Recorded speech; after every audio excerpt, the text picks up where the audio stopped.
nagira ndakuwari ntuzova imbere y'Imana Imana itavuze ntuzuyirekure ntuzutumwana kuko Emmanuel ari kumwe natwe dufise inkuru nziza y'akanyamuneza yo kuvuga iyo turiko turavuga ku bwa Kristo Yesu turiko turavuga ku bikorwa byiza yakoze yatumotuye muri ibi byaha ubu Emmanuel yemeye kujana natwe ico gihe kwereka gusa nari ndi habi kujerekeye amahera nzambona nk'umuntu ari ngaha hanyuma kuna hantu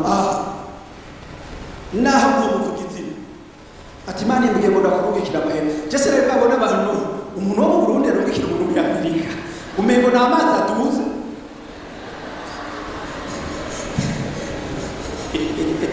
Amerika ati Imana imbariye ngo ndakubikira amahera tego aturungikira 2,200 y'amadolari ayo mahera ndayaraba nzabona umuntu agira kabiri ati Imana tubariye ngo tukurungikira amahera ahanyene mu Burundiga aturungikira 1,600 c'amadolari twaharuye mu mafaranga baturungikiye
none abo bose baratutumanya intasho n'uyu muntu twubakanye ni mwakiri intasho zabo bose mu izina rya Yesu Kristo.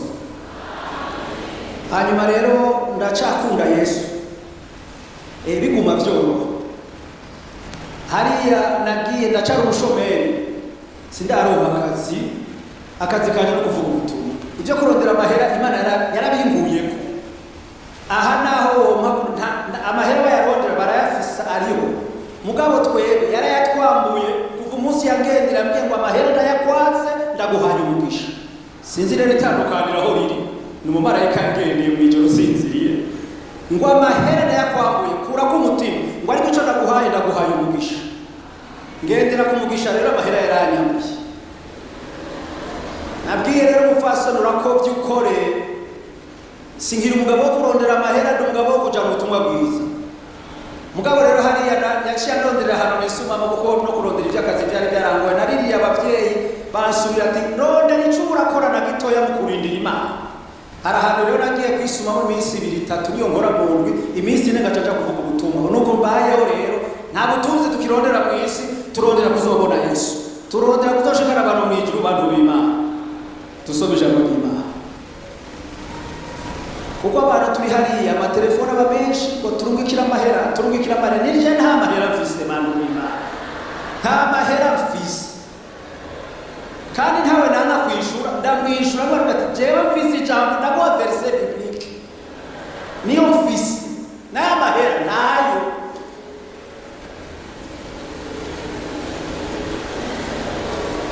ndabikwiye ku mugaragaro kugira ngo ntihazagire umuntu tujya muntu n'umuntu mubi mwakoze kumpaga kanya ndabivugira hata amahera nigirira nifitiye umurongo wa Bibiliya murakoze cyane ubutumwa bwiza bwa Yesu Kristo bwanditswe na Luka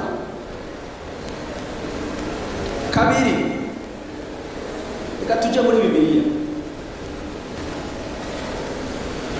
ubutumwa bwiza bwa Yesu Kristo bwanditswe na Luka igice cya 2 ku murongo wa 10 wacu ku murongo wa 8 ndamanuka gushika mu murongo wa 14 nta handi tuja tugomba tuvuga amajambo make kuko ni Noel murazi ubutumwa bwiza umwe niwe bamubwiye ngo muhemu yandongoye kutavuga ibya Noel oya ubwo ni kuturutone turavuga ibya Noel dukurikirana n'abaririmbyi kuko niwo munsi mukuru turimo 2:8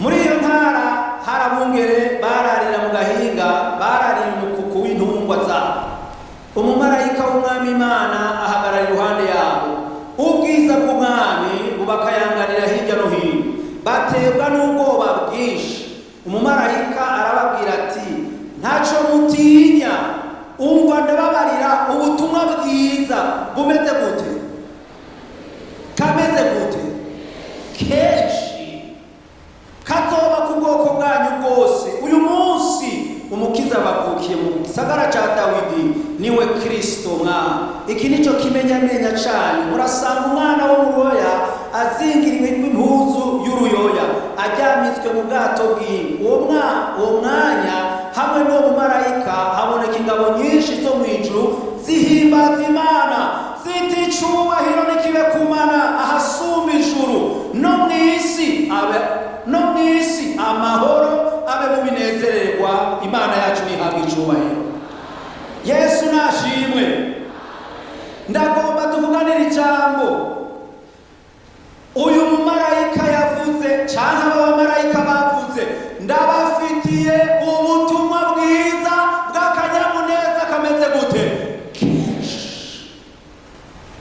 naho uri kurarira ubutumwa bwiza bw'akanyamuneza buza bwarasohotse naho hari inzara naho umupanga yakugoye naho wabuze icuriha hari ubutumwa bwiza bw'akanyamuneza kenshi bwarasohotse niryo jambo muhema mbwiye nakubarire kandi nababwiye ubutumwa bwiza bujyana n'akanyamuneza kwera hari umugabo umwe icyo muri sinzi narahantu niko ndasoma Bibiliya numva muhema yarabwiye ati muganirize umuntu umuhe ubutumwa bw'akanyamuneza yari umuntu aciriritse mutoya wahamunyakabika nshangugarika namuhamagare tuvugane hari nka saa 8 y'ijoro kunubatse ko ari muhema sunitse reka namuhamagare ncasanga yari muri salo ariko arafukamira Imana aririma atema reka baranyiruka mana ndiko ndakuririra aza muri telefone yo muri Amerika ati ndarose nivyo samani zicho acaye fata ubwo nyine acaca mu bitana ntanavuga matana byuka imana tugendeye byuka ninduka ndamubarira ivyo nagomba kumubarira ndamubarira n'ikimana yantumye acahera ko koja mu ndimi aravugisha ngo yaravugishwa kuvugika mu gitondo kuko abwiye ubutumwa bwiza bw'akanyamuneza ubutumwa bwiza bw'akanyamuneza bujana n'amahoro aca kugira ngo twahereye ko n'amadame duhimbaza imana gushika mu gitondo kuko twari twejeje kubwirwa ubutumwa bwiza bw'akanyamuneza n'iri jambo nabona kubwira umumarayika caramanuka imana ni nziza jena nabyo amakuba Mariya yagize kuva twayimbaye kuza kudendereza abantu ngo ufise imbanya yawe mugera atari bisigurira murazo urusaku ruriho aho yari no muri korale yasenga cyangwa muri korale ya mbere baci bagutaramura ubwa mbere ibintu bitarasobanuka ubanza kuja hehe hanze Imana nayo muhaye ibi bintu ikaca yihorera mumva umudamu uyu mukobwa yarameze gute Yosefu fiance ikibazo niwe yabaje kuramira Imana uyu wowe karabaye akaramuka mutaye barariragoye ariko mbe nanyarukira kuri Yosefu ndamubwiye ati mugabo uburagumye umudamu wawe buramugumya abandi rihorera uyu mudamu uyu mukobwa ageze kugenda kwibaruka narabonye abantu babibaho baho mwisi aho yadodora hose mbega umuntu agomba kwibaruka yododori wawe mumira fatishwi jana hiyo ntwa kungwegera twaramenye ivy'iwawe akagenda mubwiza ati shwi jana utamena ibyawe turabizi aruhukira mu bwato Ega mwe batako mageragezo umugisha urabamo n'amageragezo niho yaroza ashobora kuvyarira kandi cyo gundira Imana habe hameze gute Imana yacihamagara abamarayika ati manuka niboka niho bongera nabonye korale yamanutse manuka genda muririmbe muti muhimana icubahiro mu bwato bw'inka haragutse umwana genda mushinga intahe mwebwe ivy'abantu mwe murabireka aho ndibaza ko bari baramutaramuye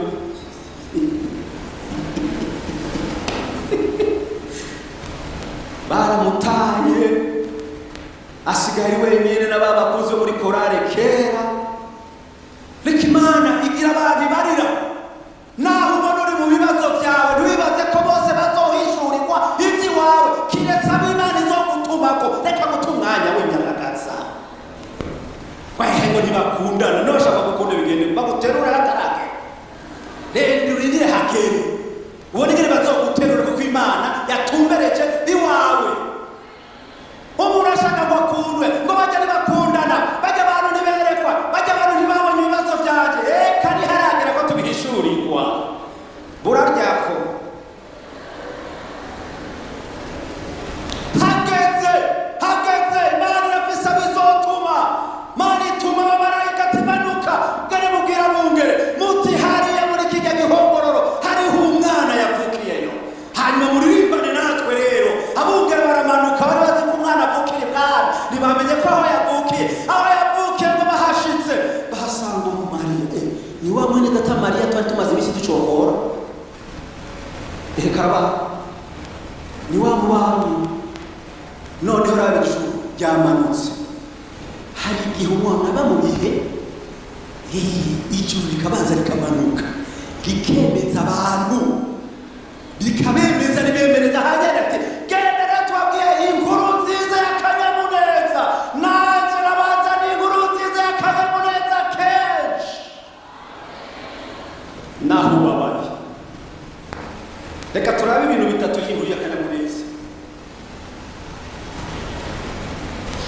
Matayo muza gusanga arabaririmbyi ibyo baririmbye gusa. Matayo igice cya mbere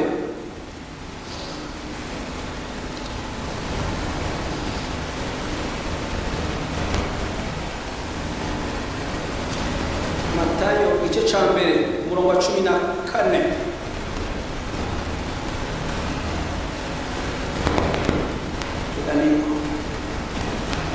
umurongo wa 21 azobyara umwana w'umuhungu nawe uzumwite Yesu kuko ari bazokiza abantu biwe ibyaha byabo. Ibyo byose byabaye bityo ngo ibyo Umwami Imana yavugiye mu kanwa k'uwavugishwa nawe biboneke ngo raba nkumi zotwara inda byara umwana w'umuhungu bazomwita Emanueli ngo risobanurwa ngwiki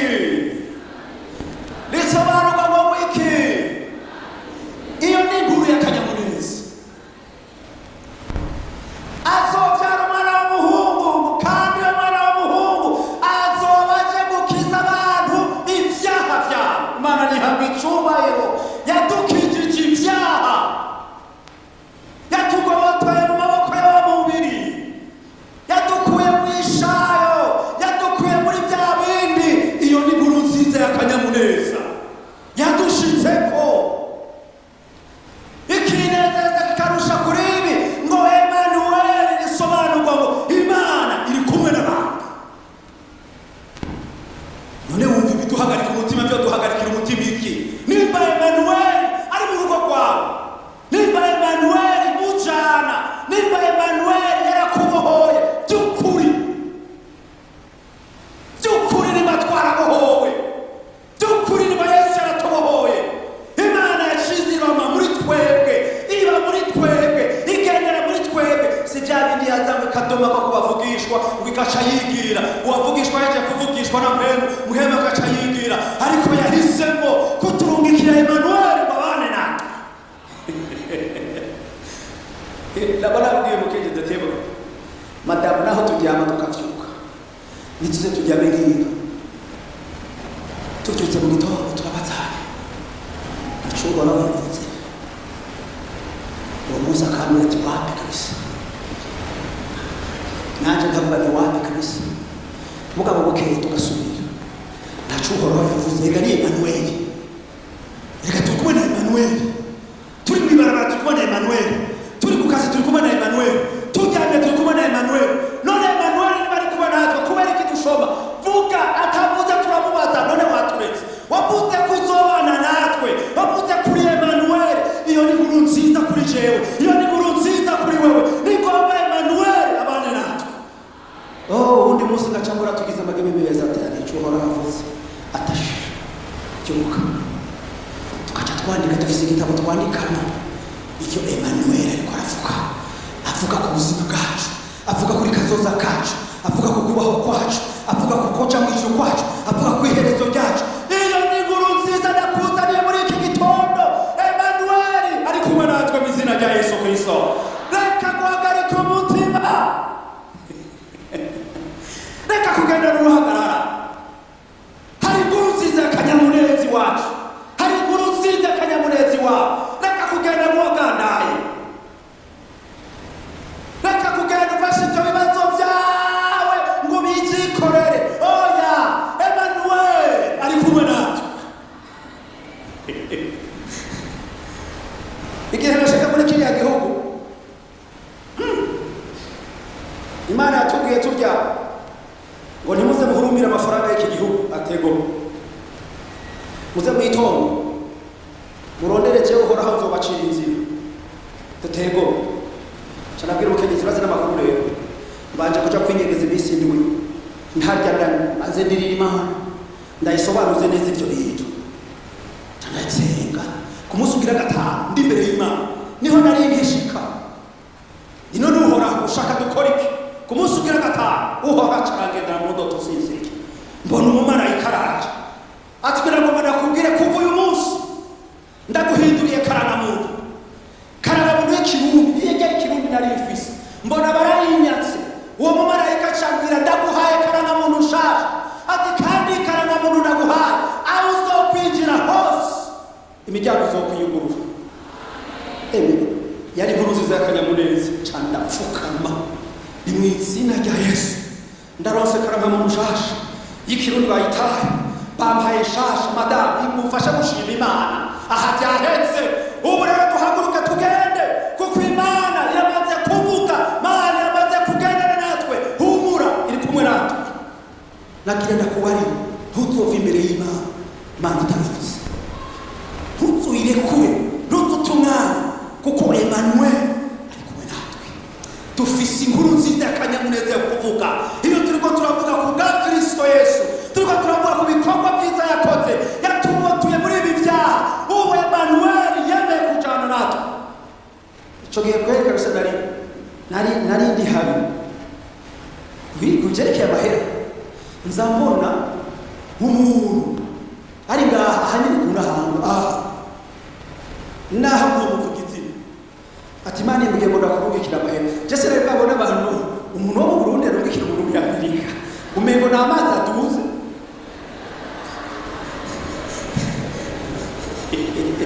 Amerika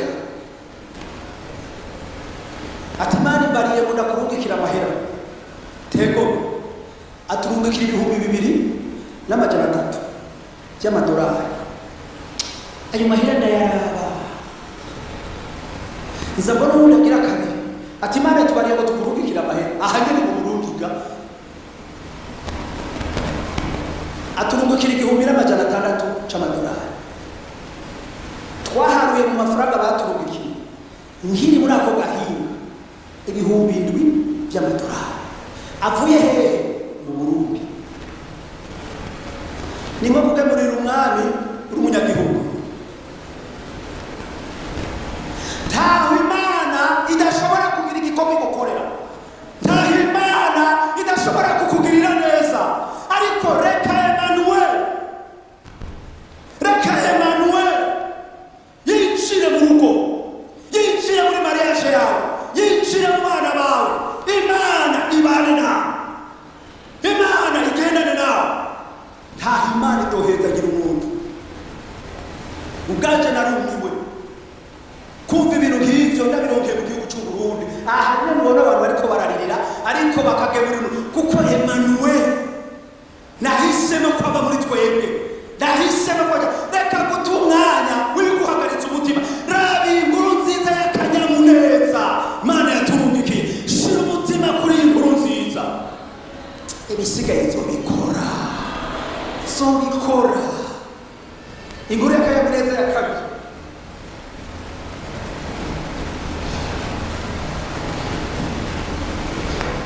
Abanyefeso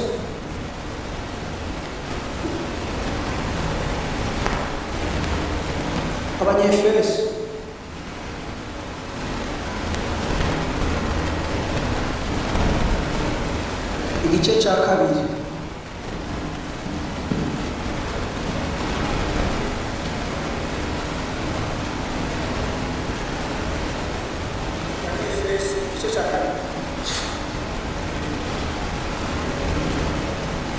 umurongo wa 14.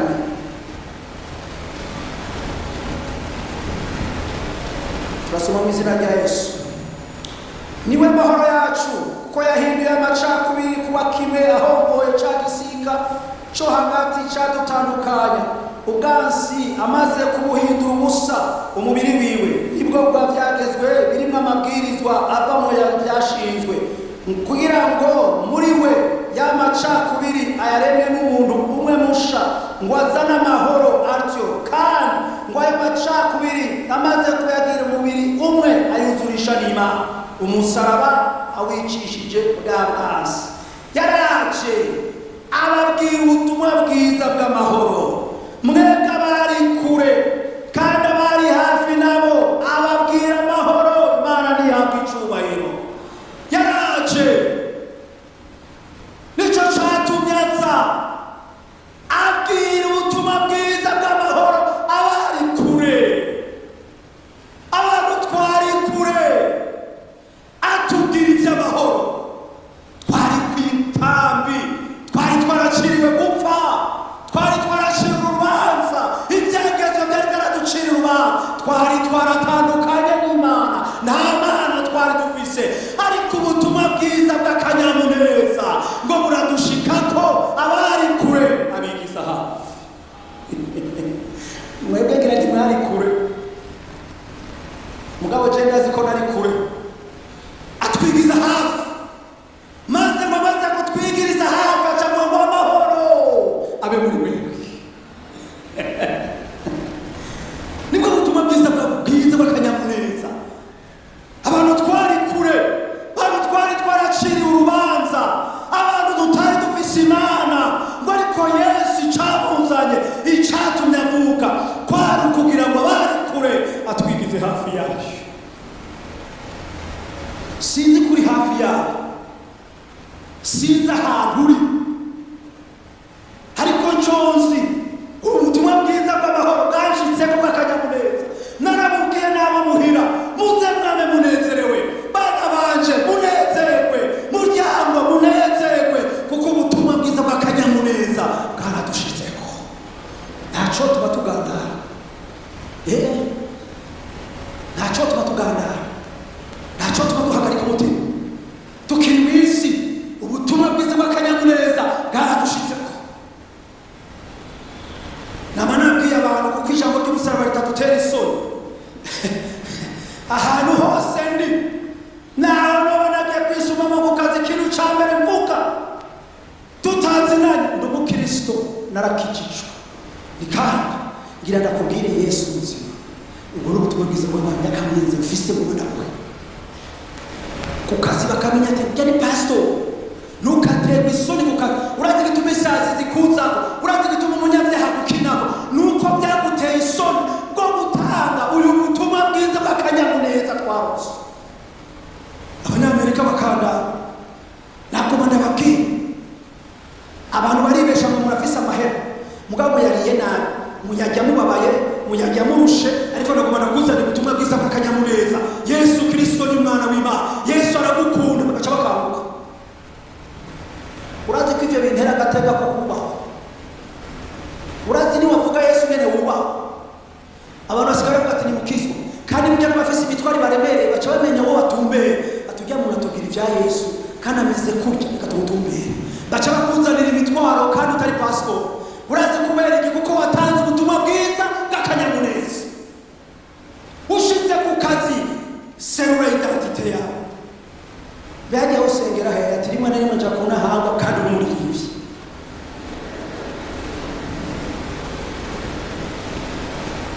Ngo nabivukiye murasanze data ro Pentecote, ngo naje nca mu Pentecote. Uvuga ubutumwa bwiza bw'akanyamuneza buragushikako. Seruriwe, fuguriwe, kuko iri jambo twarose ni jambo ribohora abantu. Ntibinera isoni kuvuga Yesu, ntibinera isoni kubwira abantu Yesu. Ndamushikira mbega ku muntu babaye, mbega ku muntu umenga uri kurarira, ati ndafise ibibazo, ndafise ubutumwa bwiza bw'akanyamuneza. Yesu aragukunda. Hari ibindi, hari uwo muhindura jewe, simuhembera akazi kiwe, reka jewe ndi umukomisiyoneri, navuga gusa, dufatanyije igikorwa, njeje kuvuga gusa, hanyuma agaca akora akazi kiwe. Reka sitwe duhamagara abanyabyaha, mugabo cyane avuga ati Yesu arakiza, Yesu arabohora, Yesu aragukunda, ca wigende. Urabi ivyo mpemu yarasigara akora hariya atari huri. Nibwo butumwa bwiza bw'akanyamuneza. Ikindi kintu Imana yadukoreye c'ubutumwa bwiza bw'akanyamuneza gituma tubivuga.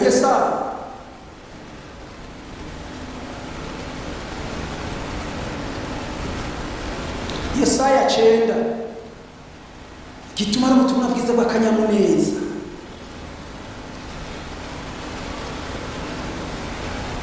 Yesaya 9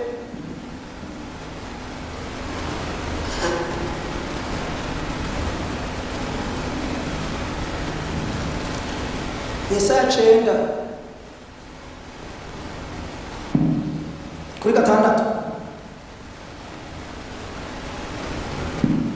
Kuko umwana tuvukiye, duhawe umwana w'umuhungu, ubutware buzoba ku bitugu vyiwe, azokwitwa igitangaza, umucenama, Imana y'ubushobozi, Data wa twese ahoraho, umukama w'amahoro. Imana nihabwa icubahiro, Imana nishimwe.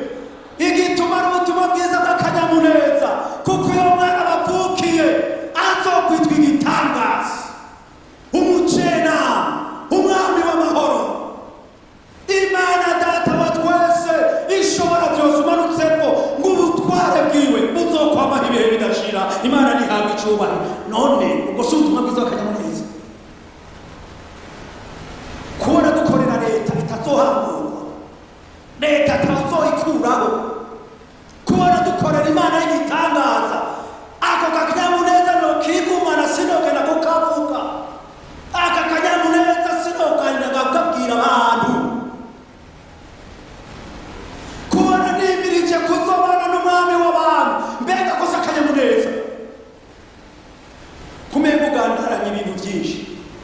ugandaye kandi uri mu butunzi, kubona mfise umujenama Imana ishobora byose, mbega gusa akanyamuneza, kubona mfise Imana igitangaza uhagarara ngo kwacina reswepe taka, kandi hari umumamuzi ico musohoye icarico kiba ari kigatanya, ariko kuko muri kumwe n'Imana ishobora byose nigisohora mugafatana nyayo gukora akazi, kubona dukorera iyo Mana mbega ubwo butuma twabujana sumba akanyamuneza, kuba ubutuma nakuzaniye azokwitwa igitangaza, umujena umwami w'amahoro, uyu mwami w'amahoro ndagenda kumubarira abantu batayafise, ariko kandi atamahoro ufise woyabarira abantu. Nashitse ngahagukira hareze nk'imyaka 4 hura n'abakarani hajya kuri top 1 bariko baraganira mu gitondo kare, nari muri siporo muri marche, bari nka batandatu, umwe ariko aravuga ati je mugenda muza amahoro kandi narose nabi, imodoka narose nkandagira ndapfa, ndahashize ndahagarara, hebuga jewe ndakuzane ubutumwa bw'amahoro, ndakurinda izo ndoto, urashobora kwakira umwami Yesu umwana w'umucunguzi wawe. Ati mva ko ivyo bintu by'abakizwa by'ibiki kangora kazimana nenda kuzaniye amahoro, mbe murazi ko tuyagendana cange nimwe turayagendana. Yesu yabwiye abigishwa mu mugende nimwinjira muri iyo nzu bakabagaburira muze mubasigira iki nukuvuga ari mu mufuko gute, ahangiye mu nzu y'umukirisu akamifana canke amazi yo kunywa nshasokora kuya muhoro.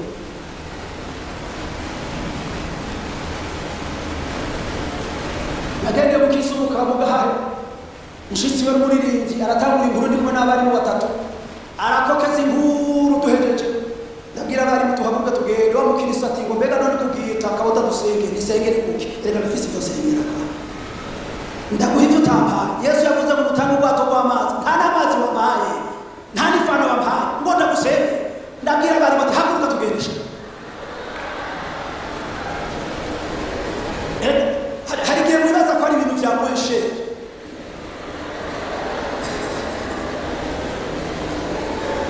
mukiriso acasigara ariko ararira ngo pasiteri barariraguye ntanadusengeye nsengere kuki, erega ivyo mfise utanga ubanza gutanga.